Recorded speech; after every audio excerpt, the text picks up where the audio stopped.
The cancerous tumor on your thyroid is laying on your vocal nerve. When we cut that out, it's going to paralyze your voice for a while. Oh my God. Not again. Make it stop.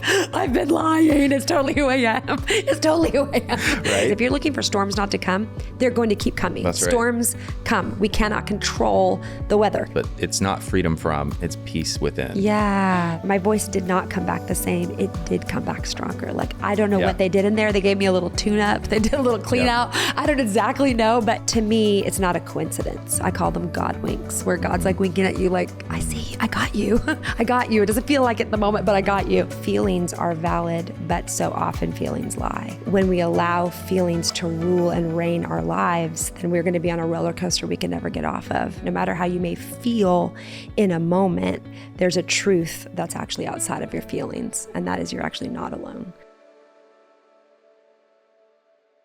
Welcome to this episode of Rooted Recovery Stories. I'm Patrick Custer and absolutely excited and thrilled to be here today with one of my absolute heroes. She's a 9-time Grammy nominated, 5-time Dove Award Female Vocalist of the Year, philanthropist and author, the one and only Natalie Grant. Thank you for having me. Absolutely. I don't know who you're talking about, but I'm like, wow. And humble. Yeah, I'm so excited to have this conversation today. Thank you for having Such a blessing. me. Yes. So first and foremost, how have you been faring with the weather this coming off the heels of all that we've been experiencing? I actually said to my husband, it's so funny because the transformation through the days of like started the week with, oh my gosh, look at it. It's so beautiful. To like when those snowflakes started on like, that was like on the Monday. And then when the snowflakes started on the Friday, I was like, oh my God. Not again. Make it stop. So it was amazing for a few days. And then we were done. I couldn't agree more. Okay, we're done. We want to leave our house. We want to go somewhere. Goodbye. Oh my gosh. I'm selling my house and listed it the day before the snow hit. And so that's always fun. Yeah, that was like a wasted week. Yep. But people could see it online. That's right. Try to be positive. Yes, absolutely. Well, you had, I think, an amazing 2023, and I just want to throw it back for a second and just do a recap because you released one of my favorite albums of yours called Seasons. Thank you. Yeah, and the collaborations that you did are just really special. And I was telling your manager before we started how I thought it was so special. I mean, I feel like most great performers and artists have a good story behind every song. But I really appreciated the ones that you shared behind the meaning and the choice that was each one of those. Thank you. You know, it's funny because obviously, I mean, for lack of a better term, it's a covers record, right? But when you say that, I think sometimes there's a connotation that goes with that of like, oh, this is just a record that someone's making to get by until they can actually make their next real record, or they have a, contract to fulfill or something. There's not like I'm like, no, actually, this is probably going to go down as like my favorite record I've ever made. And I don't know what that says about my songwriting, but I didn't write a single song on it. But I think for me, it was like, no, this is me in a record because I grew up on faith-based music. It shaped so much of me. It still shapes so much of me. And not just, I don't want to say just Christian music, but gospel music. And for those that know, the genre, those are two different things, actually. Yeah. CCM and gospel are two different things, but I equally love both. And I'm still, even though I have the privilege of being in the genre, I'm still such a fan of it. And so for me to be able to make that record, go back to songs that meant so much to me growing up, but more than that, get to do it with so many heroes, some that have been heroes my whole life, some that I've just known over the last few years. But honestly, I looked at that list and just every day was like, what is my life right now? Like, what a dream. I'm actually living my dream. Well, and I think it was a real treat for so many of us that love your music and the people that you collaborated with, CeCe Winans being one of them. You both have spanned so many decades of leading women in Christian music. Wow. And it was to just even be in the same sentence as her is literally like a pinch me moment. It's so funny because BB and CeCe Winans, she used to be a duo with her brother. And that was the very first concert I ever went to when I was 11 years old. And so she's just been a hero of mine. Obviously her voice is in its own category. But as a person, she's just genuine. That smile she has that makes you go, that's a window to her soul. It is. She's just the real deal. And anytime someone puts my name in the same sentence, I always feel like I have to qualify the fact that CeCe Winans is her own. I'm just the tagging along trying to be like her. Oh my gosh. Again, the humility, because I feel the same way about you, Natalie. Most definitely. But another one that, I mean, I just, when I saw the announcement that you were doing the collab with Dolly, I think so many of us were like, what? How? I was like, what? It was crazy how that came to be. What happened? So in spring, which would have been, oh my gosh, my timeline is all mixed up. So that would have been last Probably year. 2022. Yeah, it was March 2020. I'm looking at somebody that, yeah. So in the spring, I got to go do the opening of Dollywood. Okay. And that in and of itself for me was like, oh, that's really cool. Like the season opener of Dollywood, they're asking me. Like for me, that was like, oh gosh, they're having a Christian artist come do it. That's so cool and sweet. And I took my kids and I'm like, this is gonna be great. Like the week before that performance, we got a message at my management office that said, hey, Dolly's actually going to be there. And she was wondering, literally talk about humble. She was wondering if it wouldn't trouble Natalie too much if she could come and sing a song with her. And I was like, trouble me? It's called Dollywood. Right. It's named after you. Right. You can trouble anybody, Dolly. Like you're freaking Dolly Parton. And so that for me was like bucket list moment. Can't even believe it. I kept saying, what song would you like to sing? And then she finally sent over a song and it was just a little talk with Jesus. And I didn't know that song. And so I said, well, is there a version that my band can learn? And I mean, it's just so down to earth Dolly. She goes, tell her it's the one in the red hymnal. And I just loved that so much because I was like Googling red hymnal, right? But we sang that song, met. She was as genuine and amazing as you would hope and think that she would, and even then some. When she walked in, she was asking the stagehand, the stage manager about their kids and their grandkids. Like she knows everyone's name, like everything you think Dolly's going to be, she is. I thought that was the sum total though. I get to tell my kids and my grandkids I sang with Dolly Parton one day. Yeah. And then it was like 2 weeks later, my manager, Mitchell, was having drinks with her manager. I had decided to do a remake of the Whitney Houston song from The Preacher's Wife called Step by Step. Such a great. And what a song. Yeah. And so I did not know that in that moment, Mitchell was like, I'm just going to throw this out there because this is a collabs record and just what if. So he threw out to the manager, hey, would Dolly ever consider doing this song with Natalie? And so when he called me to say, hey, I got an email from Dolly's manager and she had to pass on doing the collaboration, I literally was like, what are you talking about? And he said, oh, did I forget to tell you? I pitched that during. I was like, oh my gosh. Well, I'm sad, but I didn't even know to be disappointed because I didn't know you had pitched it. And then it was about 2 weeks after that, we got a PDF of a letter. That's my favorite part, is it wasn't like just in an email. It was an actual PDF of an actual letter on Dolly letterhead in hot pink Dolly, which is what it absolutely should be. And it just said, Dear Natalie, I keep listening to that song Step by Step with your voice on it. And the song just keeps ringing and calling me back. And I just wondered if it wasn't too late for me, could I sing that song with you? And I'm like, I wish that there was a camera in my house catching me in that moment, because after I fainted, I was like, wait, did Dolly Parton just ask if she could sing on my record? Like, what is even happening? So I will be framing that letter. And of course. Right. And I think the other thing that's so special, that I think sometimes people don't know what goes into the process of making, a duet or doing a duet. Sometimes you're in the same room. Sometimes you're not. We, unfortunately, were not in the same room because I would have loved that. But I was on tour at the time that she recorded her vocal. But, somebody that's doing it for that long, she didn't have to be in my record. Like, she didn't have to do that. And it could have easily have been that she's like, okay, I'm just going to do a little thing. I'm going to give you this piece. I'm going to give you this piece. And there you go.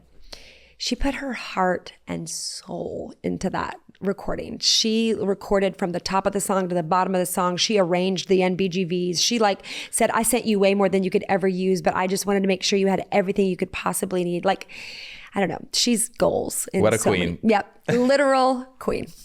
Literal queen. I love hearing that story. Yeah. Thanks for sharing that. Such a dream. Yeah, she really is.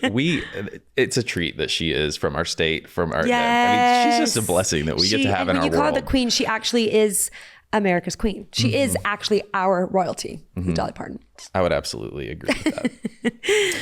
Well, speaking about the songs that really made an impact, period, for me, for other people, and for you, the Dear Evan Hansen song, You Will Be Found. Yeah.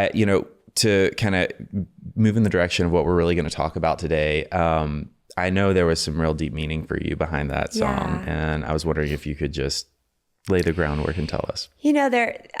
Obviously, I love that song, and I love anything that is written by Ben and Justin, who are unbelievable songwriting duo that have written The Greatest Showman and all the songs for Dear Evan Hansen. And they're kind of in a league of their own.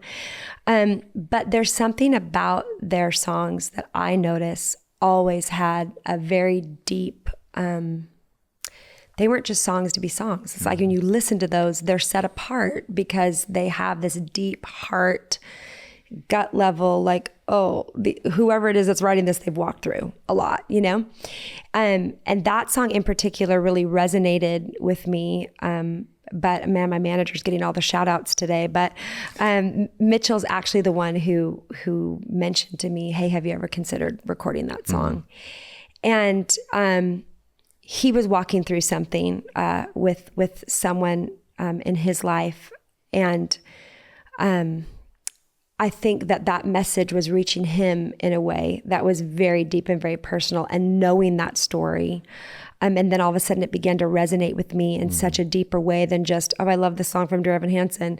For me, even though the song was written, for that musical, but I feel like in a moment out of 2020 where so many people felt so isolated, so alone, so unseen, it was just the perfect time for a message for people to realize that they're actually not alone.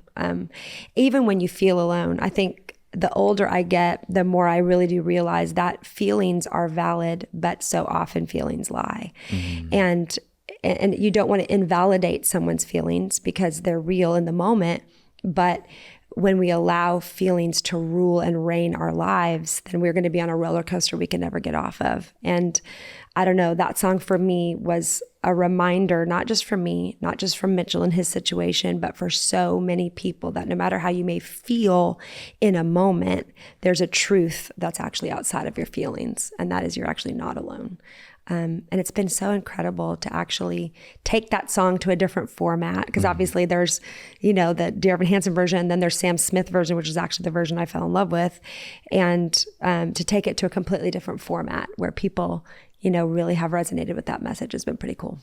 Absolutely. And they have. I think so many people have. And thank you for sharing that. I think that it's such a beautiful explanation. That song can be taken in so many different directions, but so much of what we talk about on this show and what we're going to talk about today is, the storms of life. Yes. And so much of the time when those storms happen, we feel alone and we believe that lie. Yeah. And so it's again such a great anthem to remind us, that we're not. Yes. Whether it's the people, whether it's God, Yes. I love that line that says, "Lift your head and look around. You will be found." And obviously, that song for me, though I know it maybe didn't initially have a faith-based connotation. To me, it does, because I know Justin so well, who is a co-writer on the song, and so much of his life is informed, through his faith. So I know that I know church kids wrote these songs. Like you just can tell. You're like, there's church kids that wrote these songs. But obviously for me, my faith informs every part of my life. And so that is how I connected to that song was, man, if I just lift my head for a moment outside of what is right in front of me, you realize that God is actually always reaching for us. And I think that idea that something we need to do something, it's not God that actually needs to move closer to us. I often find it's me that needs to move closer to him. And when I take that step, it's like, oh, that's right. Your hand is always extended to me. Oh, that's right. Your arms are always open to me. It's me that kind of forgets it and gets in this moment. But if I just lift my head, I'll see that your hand is extended. Yeah, that's beautiful. And so true. So taking it back a little bit to some of the first storms of your life that you have been publicly open about. I guess my first leading question there is, when did you know that you wanted to be a singer? Did you know you wanted to be a lifelong professional singer? I mean, no. I think maybe I would have if that seemed like a realistic dream. I mean, I grew up in the late 70s and 80s as the solid of my teen years were in the 80s. And so it was long before American Idol or America's Got Talent or, where people just went on talent shows, and you didn't have that. So you're a Christian kid from Seattle, which was, not a very common thing. Anyway, Seattle's the least church city in the nation. So it wasn't like a very common thing. I grew up on church music, loved church music, sang in my church growing up. But it didn't seem realistic. Where was I going to be a singer, and how was I going to be a singer? So I knew I had a gift, but I planned on just using it in my local church. And I went to college to be an elementary school teacher, which is comical because I tried to homeschool my kids for a year and I'm the worst teacher on the planet. So actually that was not for me. But my first grade teacher was such an impact on me that I wanted to teach first grade. But obviously, so I did not grow up with this idea that I wanted to be a professional singer, but I knew that I would use my gift. I knew I would sing. I just didn't think I'd be a professional singer. Interesting. So as we were talking about before, Mitchell came along, your manager, and y'all started working together. And a long time ago, 1996. It's funny because there was so much to that story. I was in my third year of university. I was in a terrible relationship that I knew I needed to get out of, but I didn't know how. I've always been strong, but I wasn't quite as strong in that moment of my life. And there was this singing group that had been around forever. If you're a deep church kid, then you've heard of the group called Truth. They were around for like 30 years and had rotating members. And so they actually... So many of the greats, including yourself, have been part of it. Through Truth, yes. Right? And so they actually came to my home church in Seattle and did a concert. And it was actually... my dad is one of the most precious men on the planet. When the concert finished, he went up to the founder of the group. His name's Roger Breland. And my dad just literally said, I don't know if you realize this, but one of the greatest singers in America just happens to go to this church. And he was like, oh, really? Well, my dad couldn't have known at that time that they were looking for somebody to replace somebody named Karen Fairchild, who's in Little Big Town. I did not know Karen was in Truth. What? I took her place. No way. It's a small world. Wow. So my dad couldn't have known that, but he was just being a sweet, proud dad. And so I auditioned for the group that night and went through the audition process and ended up going on the road with Truth for 2 years. And I remember thinking, I'm just going to take some time off from college, and then I'll come back. So I made a 2-year commitment, and I'm going to go do that for 2 years, and then I'll finish college and I'll do the rest of my life. But this will be a really incredible life experience. And so in between there, I'd met Mitchell before that. He'd come and done a, talent show at my college, did that, whatever. Went to Truth, did that for 2 years. And in the back of my mind, I remembered meeting this manager guy who said, hey, when you're ready, call me. And there was something about that time in Truth where God just began to shift things in me. And I do want to make clear for those that are listening or watching that are like, what do you mean, God told you? I've never heard God speak audibly. I've been listening for so many years, and it would be so great if he would just be like, right. Hey girl, this is what I want you to do today. It'd be amazing. That's just not his process. Yeah. But I do recognize his voice from years of walking with God. I recognize that still. Some people might call it a gut instinct. For me, I call that a God instinct, like that feeling of like, I just know. And so something began to shift in me in those 2 years in truth of like, wait, you're not just a singer, but when you sing, something begins to shift in the atmosphere. I could see it. I started to recognize like, oh, when I sing or when I share, this is shifting something in someone. I can see tears or weeping or a connection. And I don't know, I just knew in that moment, like through those 2 years, it was like, girl, you're supposed to be a school teacher. Like you're supposed to do this. Yeah. And so I called Mitchell, moved to Nashville, $200 in my pocket, a family that had been in truth before me, let me live in their bonus room. And, I'm making it sound really easy because it wasn't that easy. I got a job at Medicare and worked a temp job that I hated. And that precious family, Tim and Jennifer Ranson, drove me to my job every day and picked me up. Wow. Because I didn't have a car yet. And anyway, fast forward and here we are, however many years later. No, beautiful. I think so many people love to hear that. Like, we see all the time where you are. It's lovely to talk about, and the people that actually, that's the part, the people that actually made a decision to invest in my life, like a Tim and Jennifer Ranson, that didn't have to do that. They benefited nothing off of taking me in, letting me live there, driving me every day to my job, letting me eat their food. Like they didn't benefit in the moment off of that. I did nothing for them, but just the kindness and the goodness of people. There are still really good and kind people in the world. We need to remember that. That's true. That's true. In this day and age, it's hard to remember that sometimes. Yeah, there's a lot of divisiveness. That's for sure. Yes.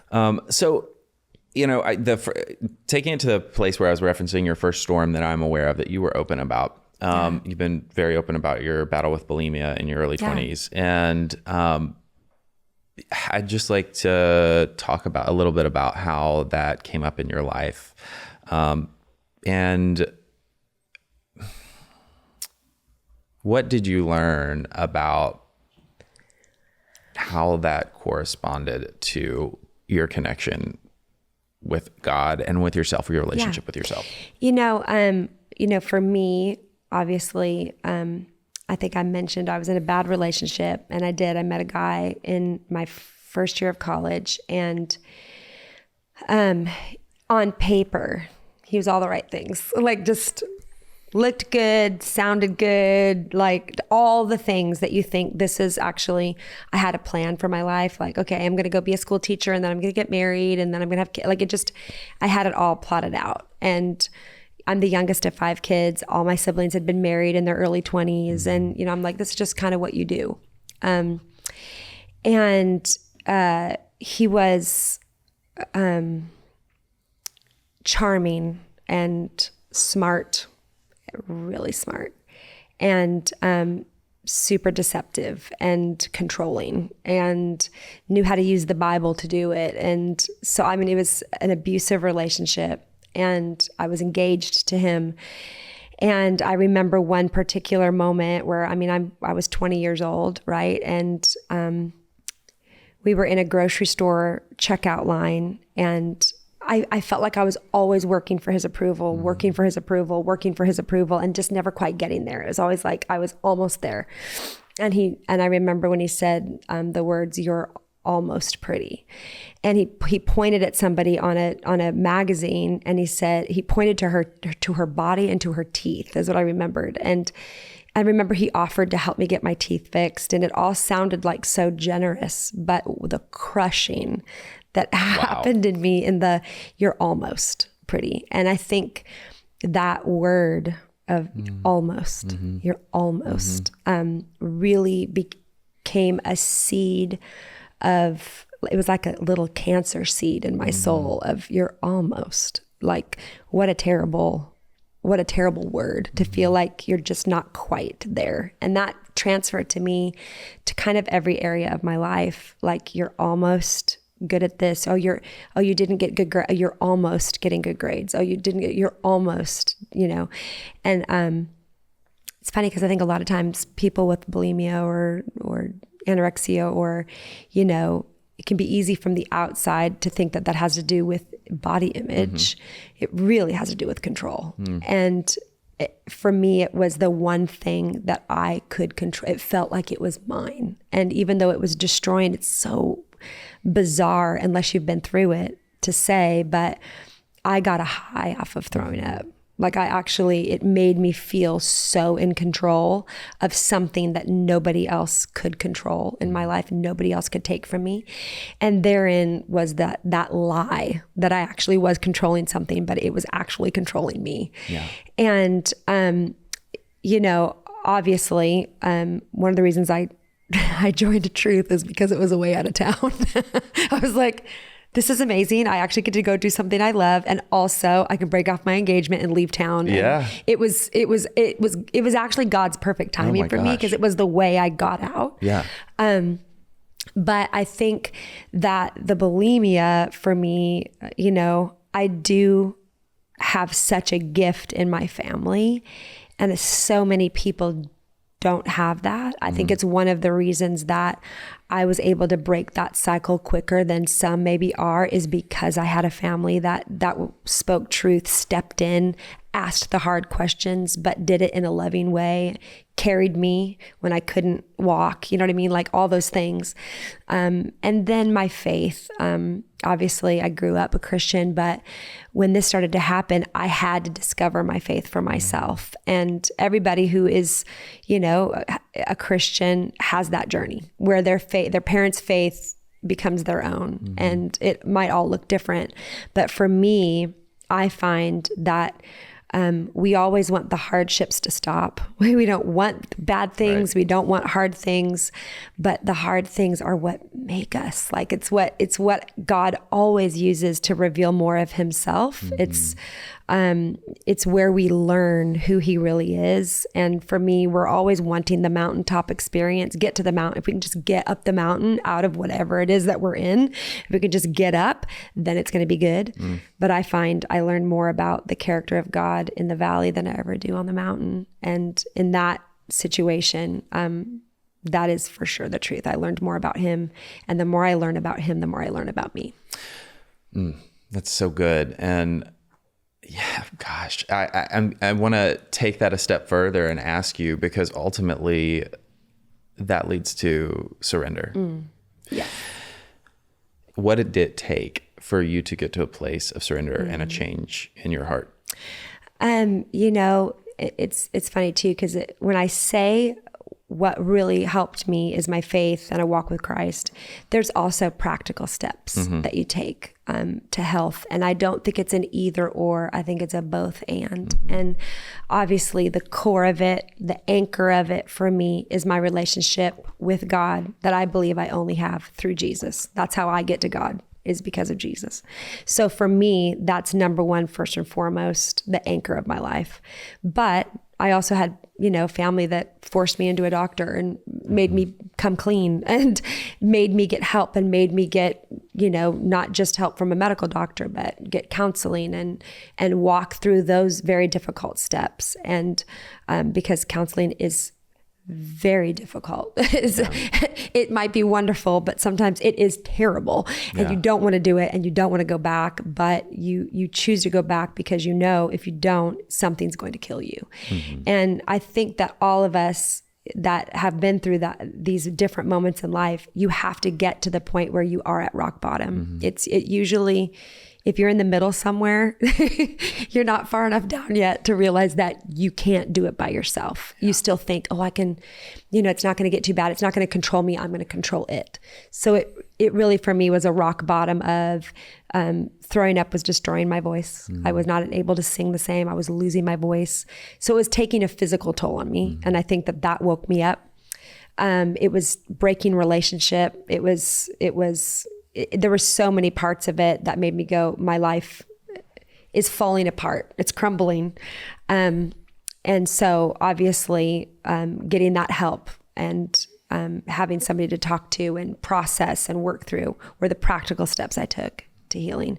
But I also had an encounter with the Lord. And I remember specifically being in a bathroom, sticking my finger down my throat. Sorry to be graphic, but I remember it as sure as I'm sitting here, that moment of retching and feeling that same thing I said. I've never heard God speak audibly, but I knew that he was saying, you're not alone. And I knew that he was saying, there's no shame. You're trying to cover this up. You're trying to retch out what you think is, but there's no shame here. I do need you to come to me, but there's no shame here when you do. And it was just that start of the journey of discovering, oh wait, okay, let me see what he actually says in his word. And I think so often the Bible seems like such an ancient text to so many people that's either irrelevant now or was their grandparents' book, but truly the reason that it has stood the test of time and sold more books than any other book in the history of the world is because it's real. It's in my life. It is real. It's a guidebook for my life. I can look at it and I go, okay, there's some crazy crap in here. I'm not even going to lie. There's some weird stuff in this book. But do we always throw out everything just because there's something weird? No, there's so much richness and goodness and love, a thread of love from the top to the bottom of that book. And discovering more about that book and what he says about me is what really helped me discover more about me. So good. You know, and I wanted to mention too, something so real and true that you were talking about is about, you know, hitting rock bottom and the discomfort of going through therapy and, you know, talking about the things that you don't want to talk about, being forced to look at the things you don't want to look at. For the first time, especially for many of us, myself included, because I was pretty young when I needed help for some things, and sets the stage for when other storms of life, like asking for help and receiving it, is a lot easier. Yes. At that point. This podcast is brought to you by Promises Behavioral Health. If you or a loved one are struggling with trauma, addiction, or mental health, we are ready to answer your questions and help you take that next step. Call our admission center at 888-648-4098 or visit us online at www.promises.com. Our team is ready and waiting to answer the call for help. God, that's a beautiful story and a beautiful start to the other things that we're going to talk about. But, you know, moving forward in your trajectory of life, was it in your 20s that you met Bernie? So I moved to Nashville when I was, so my math is not quite as sharp as it used to be. Yeah, but I told you, I'm time math. My math. Yep. So I met Bernie I moved to Nashville in 96 and I met Bernie in 97. Okay. And I met him because I was doing a showcase for a record label and I needed a piano player. And the A&R person for the record label, her name is Jackie Patillo. She's now the president of the Gospel Music Association, but I have her to thank for meeting Bernie because she said, oh, there's this guy that I think he's been on tour with Twyla Paris and Avalon, literally, if you remember those names. But she goes, I think they're off tour now and he plays at my church and this is his name and number. So I called him and hired him to play for me. That's how we met. And he had just gotten out of a really devastating relationship. He had been engaged and it was a month before their wedding and he found out that she was basically living a lie and he was broken and he was like, I'm never getting married. Like, I don't need this in my life. And I remember the first day I met him, I called my parents and said, I literally met this guy. And if you asked me to marry him tomorrow, I'd say yes. Oh my gosh. And they were like, well, I hope he doesn't because you don't even know him. But he was not even anywhere in that headspace.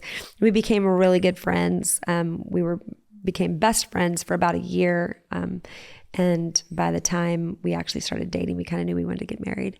And that was so we're about to have our oh my gosh, this year's our 25th wedding anniversary. Oh, congratulations. Thank you. That's awesome. But I wish he was here so you could meet him because he's the most genuine, real, loving, kind. Like he really is all the things that I've never met a single person that has a negative thing to say about Bernie, ever. That was true back then. And everybody seemed to know him. They're like, Bernie, oh yeah, we love Bernie. Everybody who knows Bernie loves Bernie. He's just impossible not to love. He's such a good y'all are a match made in heaven then, because I feel this. We have a lot of mutuals, contacts here in Nashville, and the same said about both of you. Well, so you're very kind. Thank you. And I feel that in your heart today and just talking to you. So that's so sweet.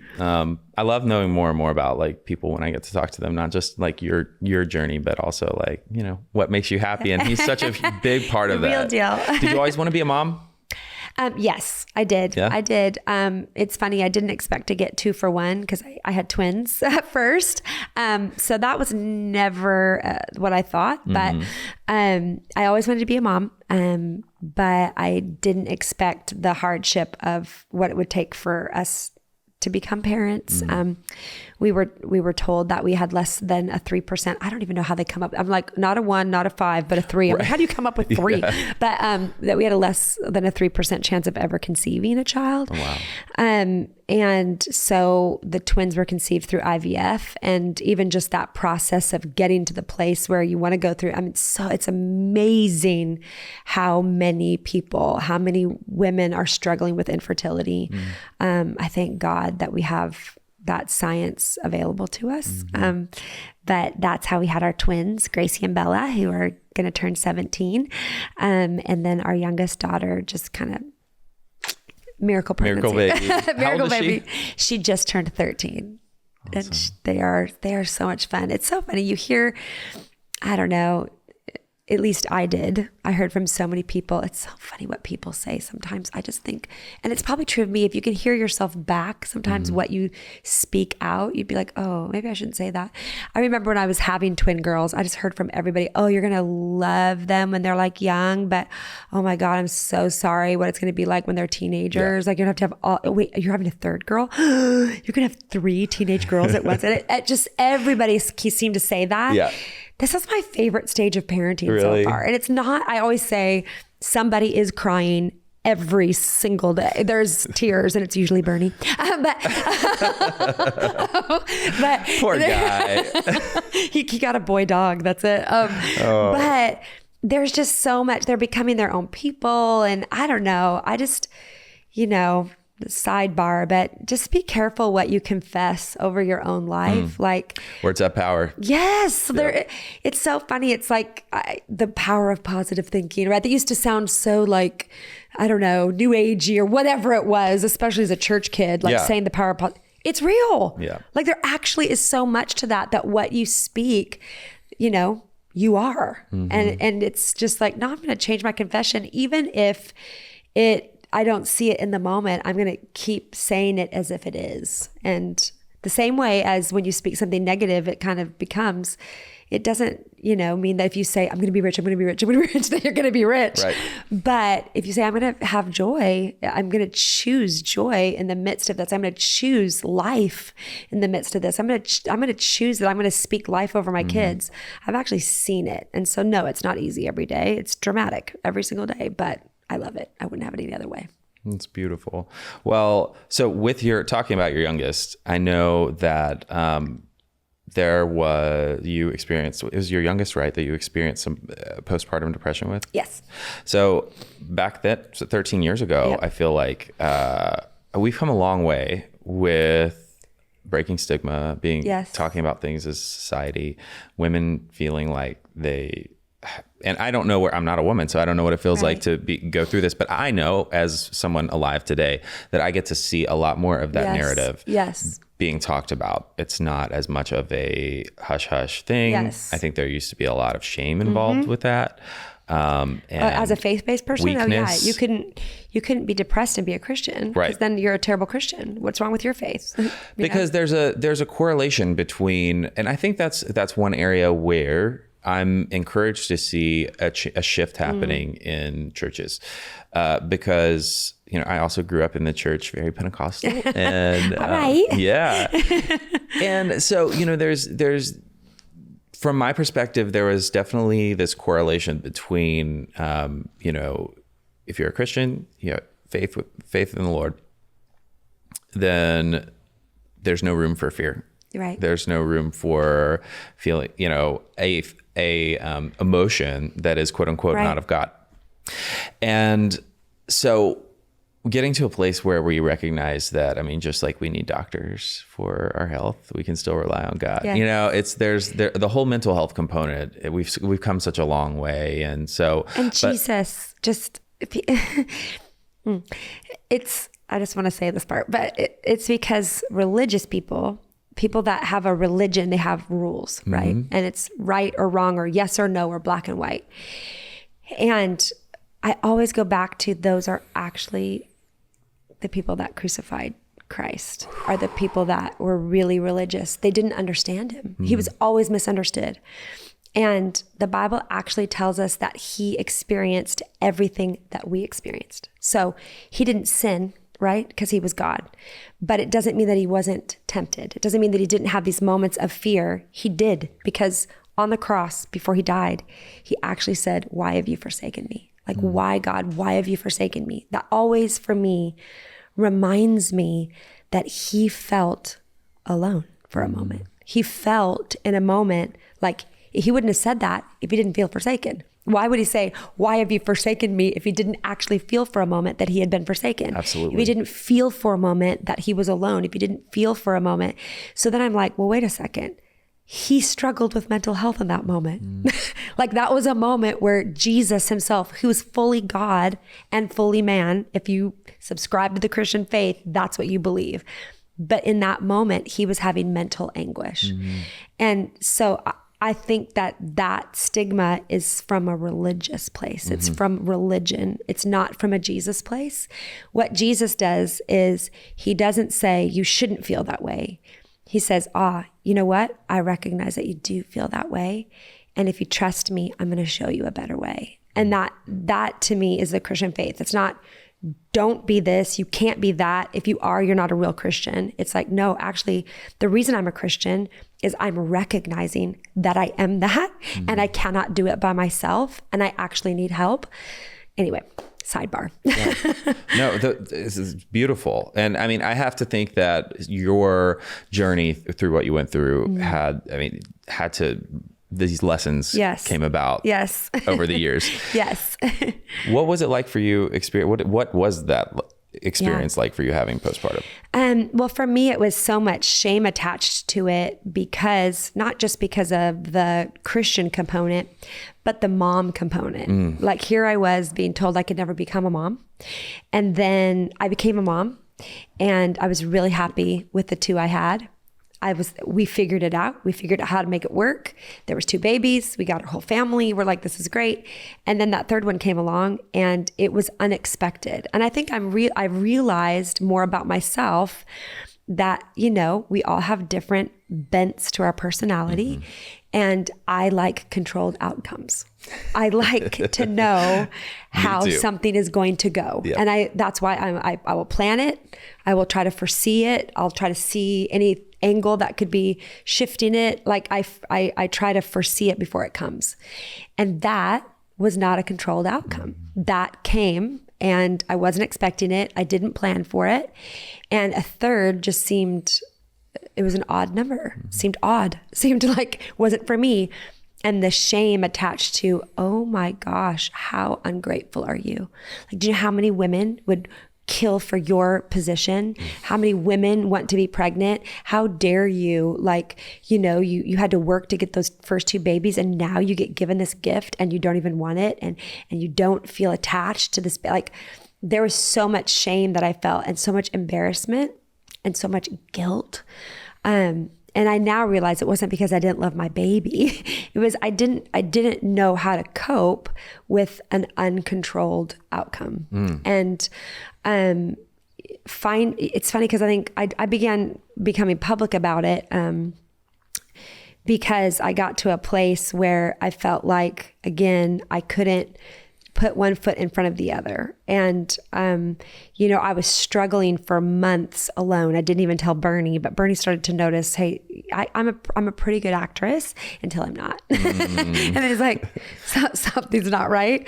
But it's funny because that you fast forward, you know, that was, okay, I had Sadie when I was 39 and I was 20. So it had been almost 20 years since I'd struggled with bulimia. Wow. And that had been secret.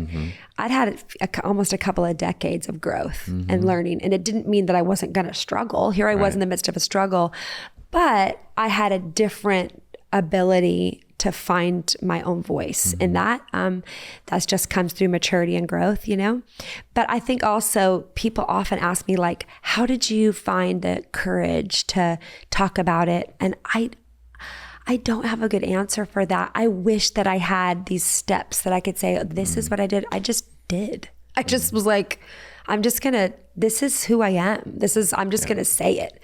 And I guess if it gets, you know, if it gets met with opposition, then it gets met with opposition and I'll just turn that off. And I don't know if that comes through maturity, if that comes through, I wish that I had a great answer for how I found my voice in that. But I think sometimes you just have to choose to do it. There's no like, until you actually take the risk and you realize, oh my gosh, this risk might hurt and somebody is going to misunderstand me. I'm still misunderstood all the time. But when you have a core of people around you that actually really do understand you, then you begin to, it doesn't mean you don't care. We always care what people say about us. That never goes away. Anybody that tells you that goes away, that's so untrue. You'll always care what people say about you. You'll just care a little less. That's all. Yeah. Gosh. Which is the perfect segue to talking about how, like, so living life in the public eye, you spend more time in front of people on stage, whether it's in different forms of media. There's got to be a heightened sense of nerves that you experience. And you've also chosen to be very public about your battle, if you will, with panic attacks. Yes. And I can throw my hand up and say, I'm right there with you. Yes. And what a journey that's been for me. However, mine are just not, I don't know. I want to know more about what that journey has been like for you. Mine aren't related to going on stage or anything like that, but when did they start for you? And so mine aren't related to going on stage either. I mean, people often ask me if I get nervous. I do. I still get nervous to perform. I get nervous. But I actually love that. Like one of my daughters specifically wants to pursue music, and you know, she's just getting ready this weekend to sing the national anthem at her high school basketball game. And so we were talking about it, and I said, just don't let the nerves win. You want the nerves, because there's something about nerves when you lean into them that actually kind of that coupled with your adrenaline, I find kind of help me to go beyond what I think I'm capable of. So the nerves are not a bad thing. Nerves are a good thing. Nerves and panic are different. Being nervous, that's different. Even when people say you're a nervous flyer, I'm like, no, I'm not a nervous flyer. I'm a panicked flyer. And that is where my panic started, was with flying. And it's the only time I have panic attacks is centered around flying. Now, as I've learned through the years, it really is not flying. It's not a controlled outcome. Yep. Because I cannot, if I actually took the time and became a pilot, I would no longer be afraid to fly, because I would be flying the plane. I would know how I was taking off, and I would know how I was landing. It's stepping into that thing, which makes if you actually think about the fact that there's a piece of tin flying around in the sky like a bird, it actually makes no sense. Right. Like when you think about it, it doesn't make any sense. And yet millions upon millions of people do it every day. Yep. And some people don't think about it. But for me, it's the lack of control, I know, is where the panic comes from. And then I had back when I was in Truth, I'd had a bus accident, like a tour bus. The driver fell asleep at the wheel. It was kind of a near-death situation. Wow. And it's funny because the body keeps score, right? Like that's a book, an incredible book if you've never read it. But But it does. Yep. Like it actually really does. And I had never correlated the fact that when the plane hits turbulence, that's really when I panic, is when it gets this shake to it. And one day I realized that it took me back to the shaking that was happening on that bus when I thought I was going to die. Wow. And I went, oh, these are correlated. And just because you can discover and uncover all of the reasons still doesn't mean I still panic. Like I don't always panic as much. And some days I panic more than others. And it's like, this makes no sense that I just got on this plane today. And, you know, anybody that works with me can tell you I have the turbulence app. I will email the person from the turbulence app to be like, can you send me a personal, like what's happening tomorrow? And they do. What is the turbulence? Is it something that predicts the turbulence? So you know, okay. Yes. Interesting. And it actually has a graph that you can turn on while the plane is happening. So you can, it actually helps me when I can see, okay, this is actually not, it's such an actual incredible picture at real life. It's got a graph, okay? And it'll have like a 0, it's a G-force graph. So it'll have a 0 to a 1. Between a 1 and a 2 is like mild turbulence. Between a 2 and a 3 is moderate. 3 and above is like severe turbulence. And I can see it in real time. It feels like I'm shaking and the plane is shaking and it's not even above a 1. It's just 0 to 1. But my mind is telling me that it's falling out of the sky. This plane is actually legitimately falling out of the sky right now. But in reality, it's just a little bumpy. And I think, isn't that a picture actually of life? Yes. That we are telling ourselves the entire thing is falling apart. My entire life is falling. Everything is blah, blah, blah. But actually, if you had a graph of the situation, it's really just a 0 to 1. It's really not even in a 2 to 3 situation. But again, our emotions, when we let them run us, tell us that we're falling out of the sky. The whole thing is falling apart. But actually, if we could just see it, we're like, oh, it's just a little bumpy, you know? And that has helped me, but sometimes it doesn't, because that might be a bad day and I panic and I can't breathe and they put me on oxygen. This is real. Like I have on a plane, I have sung worship songs at the top of my lungs, and people get a free concert. One time somebody was sitting across from me and they were like leaning over to the people who were with me. I took way more Xanax than I should have that particular flight, and maybe had a couple extra things with it. And that person was like, is that Natalie Grant? Like they actually knew who I was. And that was an unfortunate day that I was singing and medicated. But that's real life. I mean, yeah. That's just... Someone got to see your humanness. Yeah, that's just real life. Yeah. Real life. That's one thing that I really, really appreciate about you today and throughout your career. When you started, when you made the choice to start being vulnerable with the public about your battles, battles that I really think that when you started to get honest, it wasn't cool necessarily yet. Right now, it's right. A vibe. It's the whole thing, you know. Totally. Right. Everyone's finding their voice. yes. And I mean, it's the leg that we stand on for this show. One of the most important things is that the stories of how people suffered, struggled, and found solution to make their way through the storm. Yes. That's really how we share, you know, when we've been fortunate enough to find healing, recovery, you know, all those things. I think that we have a opportunity, and for some of us an obligation, to pass that on. Yes. Because for many of us, reading a book's not going to do it. Right. No. You know, opening that door is brought about by somebody else sharing their experience. Yes. And that's also for me, obviously, because faith, I'll continue to say it, influences every part of my life. And it's a real faith. It's a real relationship with Christ. And, you know, I think, again, for those listening that are trying to find their way out of a storm, you can actually look in the New Testament. There's 2 different tellings of it throughout the Gospels of when Jesus actually calmed the storm. And even sometimes people who aren't Christians will like know the crazy story of when somebody walked on water and then Jesus walked on water. And, you know, when I was walking through postpartum depression, I really studied that story. And there was just some things, a story that I had heard my entire life. There were just some things that came to life for me about that story that have really helped me. And that is that we hear the story about how there was this really bad storm and the disciples that were following Jesus were in a boat and the boat got rocky and then Jesus walked on the water and calmed the storm and everybody was okay. Yay. And they went to the other side and whatever.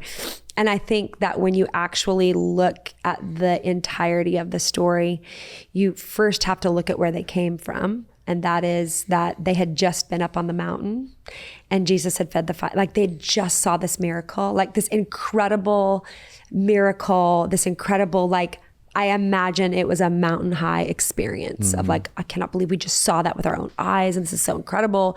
And then Jesus actually insisted that they go in the boat by themselves and he stayed back. And I just find that to be so interesting because I think sometimes people get it upside down when they go, well, if God was real or if he was good, like why does this happen? And why does that happen? Do you think that Jesus didn't know that there was a storm coming? He did. And he actually said, I want you guys to go. And they asked him to come and he said, no, I'm going to stay back and I'm going to pray. And I think it's because God literally says, this is going to be uncomfortable. It's not going to be comfortable, but it's actually for your good because you're going to learn. If you allow me, I'm going to teach you something through it that's actually going to become an anchor for you when the storms come. Because if you're looking for storms not to come, they're going to keep coming. That's right. Storms come. We cannot control the weather. We can't control when a storm comes or when it doesn't, but we can control how we respond to the storm. So they get on that boat, they go. All of a sudden, the storm is going crazy and they're freaking out. And this is my version. They're freaking out.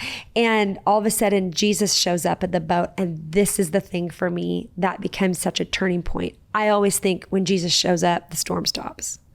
But Jesus showed up and the storm continued. But he was there. And I think that us always thinking that we're begging God to get us out of a storm, to stop a storm, and that's when we know that it's all good. Actually, the storm can be raging, but he's there. You're not alone. He's in the middle of the storm with you. He's like, no. I'm actually going to show you how to weather the storm. I'm not just going to get you out of the storm. I'm going to teach you if you let me show you how to be strong in the storm. And that kind of was that revelation for me really, really began to change the way I viewed the storms. They're going to come, but I have a choice of how I respond to it. Yeah, I think that I love the way somebody put it once, and I don't remember who it was. I'm sure many people have said this, but it's not freedom from, it's peace within. Yeah, love that. Yeah, so good and so true. I love metaphors so much. So I love how you've woven them so much through your story. So the final storm of your life that I want to talk about is the most recent one I'm aware of. And first, kind of to lead up to that, we used to go to the same church. Yes. And Cross Point back in the day. And I think this was my first time seeing you sing live in person. You were singing for a benefit for one of our worship leaders who had just been diagnosed with a pretty extreme form of cancer. And we were all, very emotionally just, when somebody you love and support, gets that diagnosis. It hits hard. Yes. It was, and I just remember so many emotions that night. Just feeling the power of God, feeling power of community. And she is healthy. She's been able to she has a little girl now. It was a beautiful. It looked really rough for her. So it's just such a wonderful that was incredible turnaround. An incredible turnaround. But weaving that thread for me, that was. I immediately, when I heard the news about your diagnosis, I just went straight back to that place of feeling the presence of God when I saw you performing that night for her. And because there was that connection there for me. But what was that like for, I don't think there's a single person in the world that has gotten a cancer diagnosis that can truly say, I didn't experience some sort of fear. Oh, yes. I can't imagine that either because cancer is a very scary word. Yeah. It's funny when I was told that I had cancer, it was August of 2017 and I was in Disney World with my daughters and my sister had flown in and we were, I forget the hotel. It's the hotel with the safari animals. There was like a giraffe outside of our window. That's all I remember. But it's that safari hotel. And I just remember my kids were like so excited, and it was like it was like a dream day for them. And I had to put on that brave face of, my husband wasn't here. He was in LA. I get the call, and they're like, hey, we know this is cancer and we need you to come. It was just this like white noise moment of like, what are you saying? I can't digest what you are saying right now. And we ended up, when we got back to Nashville, went in to see the doctor, and he sat and talked with us. And okay, so I did learn that if you have to have cancer, there are certain cancers that you're like, okay, that's the one I want, because you're going to survive it. Nobody wants cancer. Nobody wants to hear they have cancer. But there are some that are better than others. And that was the one I had. I had papillary thyroid cancer. And they said, we're going to get the cancer out. Like, you don't even have to have treatment. Like, we're going to go in, we're going to do surgery, we're going to get the cancer out, and you're going to be fine. The problem is that your voice is probably not going to be fine. And I was like, what? They said the cancerous tumor on your thyroid is laying on your vocal nerve. And so when we cut that out, it's going to paralyze your voice for a while. You won't be able to sing for a while. And if you're able to sing, you won't have the same vocal range. It'll probably be a year before you're able to sing at strength. And I just remember them saying all this and me going, what are you talking about? Like, this doesn't make any sense. And it's really funny because I had spent so much time, to anybody who would listen, saying, singing is not who I am. It's just what I do. Like, very sure of my identity. Like, singing is just what I do. It is so not who I am, until somebody said, you're not gonna be able to sing again. And I was like, I've been lying. It's totally who I am. It's totally who I am. Right? It was like, wait, if you say it's gonna go away, I don't actually know who I am apart from that. Yeah. And it was that moment of, oh gosh, what am I if it does go away? Who am I if this does go away?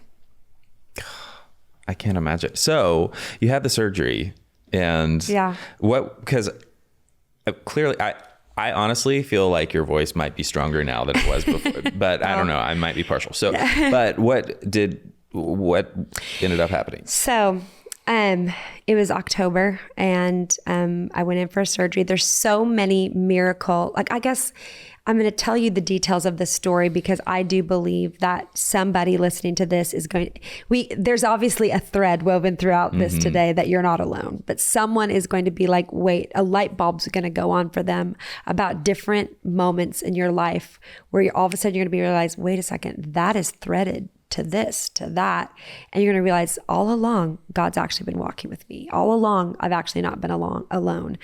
And even to the point that when we found out I had to have this surgery, okay, my husband, who at the time in that moment was actually, he'd been in LA because he was finishing a record for Josh Groban.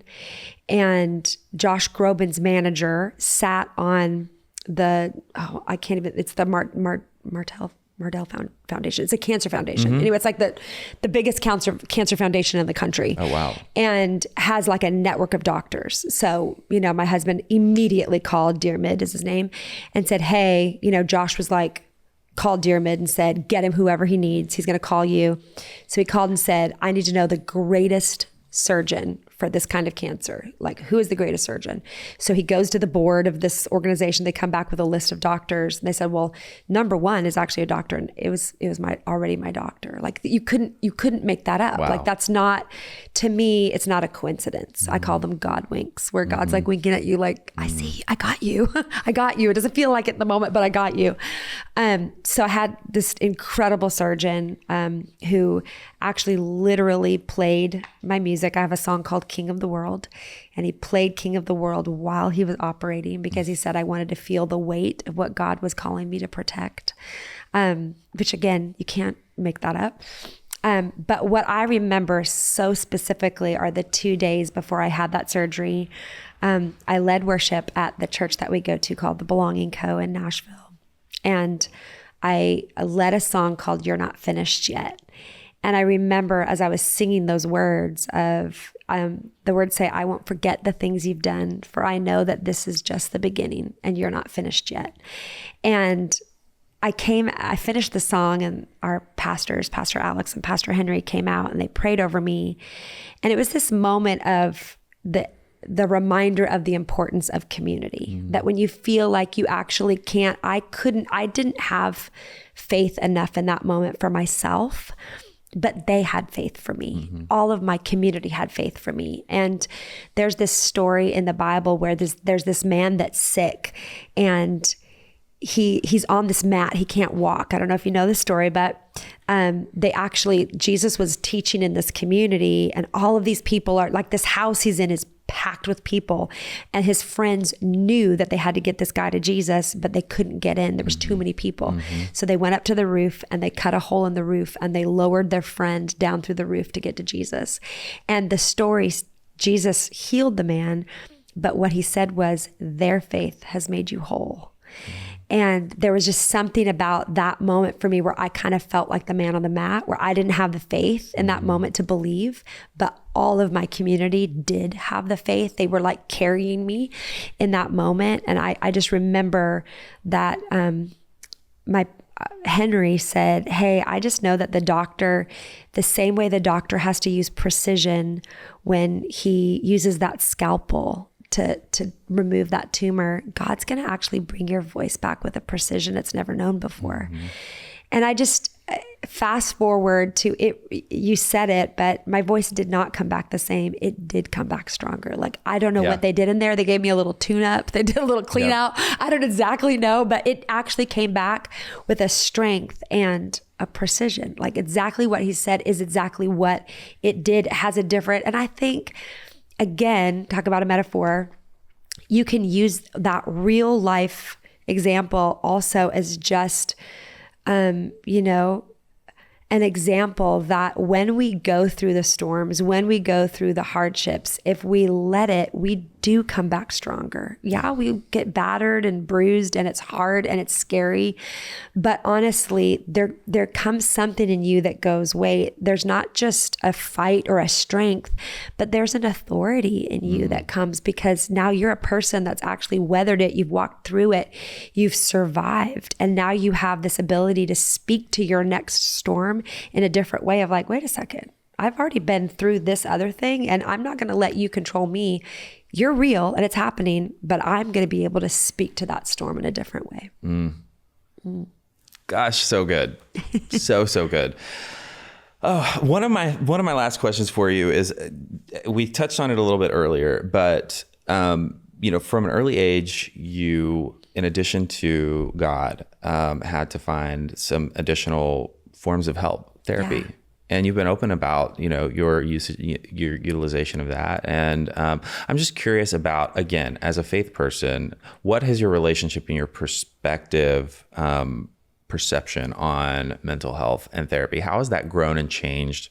How has it helped you over the years? Well, and it's really helped me because my oldest sister became a therapist, and to be able to watch somebody, she walked through a really devastating divorce and was broken and felt like an outcast from the church, felt like because that was back in the early 90s. And if you were divorced, you were a leper. And just watching that, but watching her hold her faith, not lose her faith, realize that we so often get it so mixed together that people will hurt us, people will disappoint us, people will actually speak for God when God's like, that's not me. That's not me. That's why you got to get to know who God is, so that you can actually discern the difference between what is just man-made and what is actually God-made. Because a lot of people speak for God, but he's like, that ain't me. That's not me talking. Yep. And my sister, watching her journey and then having her really explain to me so much of what she sees too, of like, I could be religious. I actually have had to strip myself of things. I still struggle with that because it's just learned behavior. Where you're like, oh, it's so easy to judge something you don't understand. And so I've had just real life examples of people that have kind of helped me see, no, just because you don't understand their experience doesn't mean that you can judge it or discredit it. You just don't understand it. And I think that understanding my own struggles has actually helped me understand others, of like, okay, I don't understand. I'm sure you could tell me so much of your story that'd be like, I don't necessarily understand that. Or I might not even agree with your outcome, but I can't discredit what it is, because that is your journey to walk. And that is your, the Bible says, sorry, I know I've said a lot about what the Bible says, because I'm passionate about it. I know, and that's great. And the Bible actually says something that's key for so many people, especially people who've been hurt by the church. Somebody that was maybe in the church, has been hurt by the church, and then threw the baby out with the bathwater, threw it all out because of something. The Bible actually says to work out your own salvation. And that doesn't mean that you have to work for your salvation, because I don't believe that, actually. I'll let y'all discover how that is, but just go read about Jesus and you'll discover it. But work out your own salvation. What does that mean for you? You are going to have to work out what that means for you, and how you work that out. There is not a one size fits all. I can't tell you how to work that out. I can help lead you to people and places that will help you work that out, but I can't work that out for you. And just the same way as I can't actually put something on you that isn't, if I said to you, you have to work out your salvation the way I did, it'd be like asking you to wear my jacket right now, which is not the right size for you. Yeah. It wouldn't fit you. And I think that for me is that mental health issue of, it's really easy to judge something you don't understand. But I think that understanding of that is that person's experience, that is that person's journey, and you have to give them the space and the grace to walk that out. That's so good.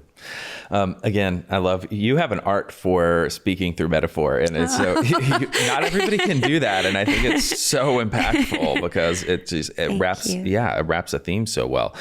So, lastly, I kind of want to ask,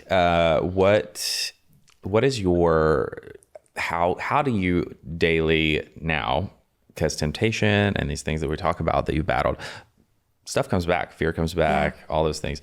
Are there practices that you utilize daily to stay? Yes. So one, I pray a lot. And prayer for me is not, it's different for everybody. And there's beauty in all the different, prayer to traditions, but prayer for me is not this, like, I've got to get, I just talk to God in my car on the way here. I just talk to God. And I think that verbalization sometimes for me is even just a help of verbalizing what it is that I'm feeling or walking through. I have trusted community of people, which I find, is small. Like you don't need a ton of people. You need trusted people. You need a few trusted people that you can talk to. So for me, that's my husband. I have the gift of my best friend being who I'm married to. I know not everybody has that, but that is the gift that I have in my life. So he knows everything. And then I have a friend that's very, very close that I know I can call and unload all of the things too that I'm walking through. And so for me, those are that practice of being honest with God and being honest with the people that are in my life is a regular practice. That's good. Good advice. Lastly, I want to say, I'm excited to hear about whatever is coming up next for you. Yeah. Do you have anything that you can share with us that's on the horizon? Goodness. It's funny because this year in particular, 2024 for me is a year of, last year I toured more than I had toured in like the 10 years previous. And so this year is more about family for me. Awesome. My daughters are juniors in high school and my other one's in 7th grade. And I realize I only have one more year before the older two go to college. So I've told everybody, guys, I'm not missing a thing. I'm not missing a thing. Like I want to be present for everything. I want to like live in the moment with them. So that's number one for me. And then Bernie and I, during 2020, we did these song-a-days, Keep the Crazies Away on Instagram. And that turned into a tour, which has been so cool because he hadn't toured with me in 20 years. So him going back out on the road with me has been incredible. So we're doing that this spring, which we're really excited about. It's a theater tour just to be able to go out and do these shows. It's kind of like become like one of our favorite things to do. And so I'm really excited to get to do that with him. Beautiful. Did y'all already do your show here in Nashville for that, or? No, I did a Christmas show here. So we just did that in December, but we've actually never done a Natalie and Bernie show in Nashville. So we need to fix that. Yeah. We need to fix that. The Ryman's ready. Yes, we need to fix that. Oh my gosh. Well, I'm glad that you've been able to make that, that you're at a place where you can just take that make the autonomy and say, this is what I'm doing this year. Yes, this is what I'm doing, guys. That's what I'm doing so this good year. For you. It's important. Oh it's my important. gosh. Well, I'll keep my eye out for the Natalie and Bernie show coming to Nashville. Yes, we will make that happen. And manager's here today, so yeah. Oh my Patrick, gosh, thank you. It's been so fun to meet you. I feel like when I see your name, I realize that maybe we've communicated on social media. Oh yeah. I totally know that. Yeah. I totally, as I'm sitting here, I'm like, I've totally messaged this guy on social media. Absolutely. Oh my gosh. I'm so thank you for being encouraging and a support through the years. Thank you. For choosing to, what we all do, we have a choice to use what either we've learned or what's hurt us to actually use whatever. I always say, you don't have to have a platform. All of us have a circle of influence. All of us have the ability to actually use what was so hard for us to not just make ourselves better, but to make others better. And that's what you're doing. That's what you're doing. So thank you for giving your life to doing what helps people kind of find a journey to wholeness. Thank you. That is my heart. You can tell. Well, thank you for everything again. This has been such a treat. Wow. Yes. It's a joy. And thank you to everyone for tuning in. I'm so glad that you have. And I want to close out by reminding each and every one of you, how I always do, that you're only ever one decision away from a completely different life. And it's never, ever too late to start loving yourself. It's beautiful. This podcast is brought to you by Promises Behavioral Health. If you or a loved one are struggling with trauma, addiction, or mental health, we are ready to answer your questions and help you take that next step. Call our admission center at 888-648-4098 or visit us online at www.promises.com. Our team is ready and waiting to answer the call for help.